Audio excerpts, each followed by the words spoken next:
Information है domestic violence को लेकर। पहले हम दो स्टोरी सुनाते हैं आपको, उसके बाद पूरी इन्फॉर्मेशन देंगे।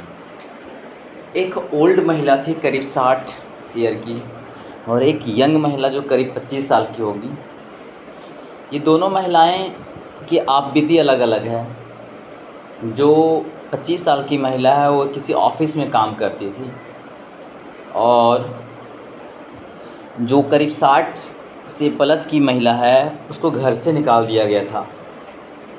बात ये है कि ये दोनों की आपबीती अलग अलग है, पर दोनों डोमेस्टिक वायलेंस से सफ़र किए हुए हैं। जो 25 साल की महिला हो उसको अक्सर उसके पति के द्वारा उसे पीटा जाता था, और जो 60 प्लस उम्र की महिला है उसके बेटे या उसके हस्बैंड की फैमिली के द्वारा उसको बाहर निकाल दिया गया घर से।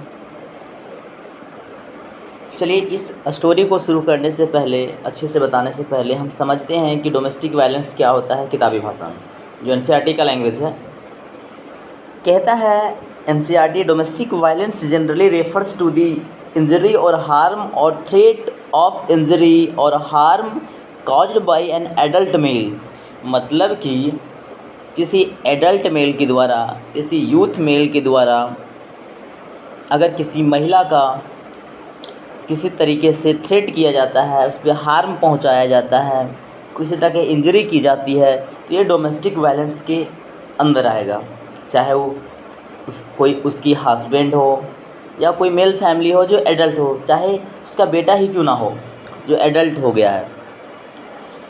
बात ये है कि इंजरी में B caused by physically beating up हो सकता है वीमेन को, या फिर इमोशनली एब्यूजिंग हो सकता है।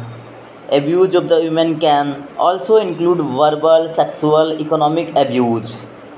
तो जो वीमेन की प्रोटेक्शन की बातें हो रही है, the protection of women from domestic violence act 2005, इससे पहले ऐसी हज़ारों कहानियाँ देखने को मिलता था भारत में, पर भारत सरकार ने जब इस पर एक एक्ट बनाया, जब काफ़ी वीमेन एक्टिविस्ट ने एक्शन किए, तब ये एक्ट बन के आया और काफ़ी हद तक कुछ कंट्रोल हुआ है। साथ में अवेयरनेस भी फैलाया गया है कि वीमेन के साथ में बदतमीज़ी करना, उनको बीटिंग अप करना, ये सब सही नहीं है। तो ये सब की वजह से उनमें काफ़ी ज़्यादा सुधार आया है। पर देखा जाए तो फिर इस जो एक्ट है डोमेस्टिक वायलेंस एक्ट 2005, इसकी भी जो दायरा था उसको भी इंक्रीज़ किया गया है।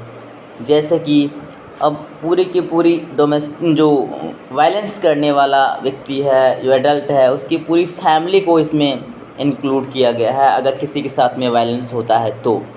इसके लिए जो वर्ड यूज़ किया गया है, जैसे कि आप देखेंगे, understanding of the term domestic to include all women who live और have lived together in a shared household with the male member who is perpetrating violence.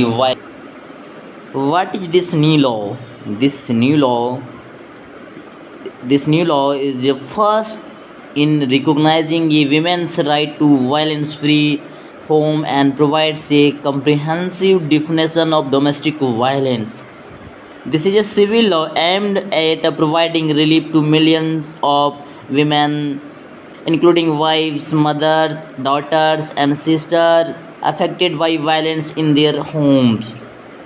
तो अब घरेलू महिलाओं को घर में ही उनकी किसी भी मेल मेंबर के द्वारा, मेल एडल्ट मेंबर के द्वारा वायलेंस करने से उन्हें रोका गया है। इस एक्ट के माध्यम से गवर्नमेंट भी अवेयरनेस लाने की प्रयास कर रही है कि एजुकेशन के माध्यम से लोग अवेयर हो और महिलाओं को अपने अधिकार यूज़ करने की उन्हें क्षमता मिले, ना कि पैट्रियार्की और किसी अन्य प्रेजुडिस से प्रभावित होकर महिला की जो क्षमता है उसका उपयोग करने के मौका ना मिले।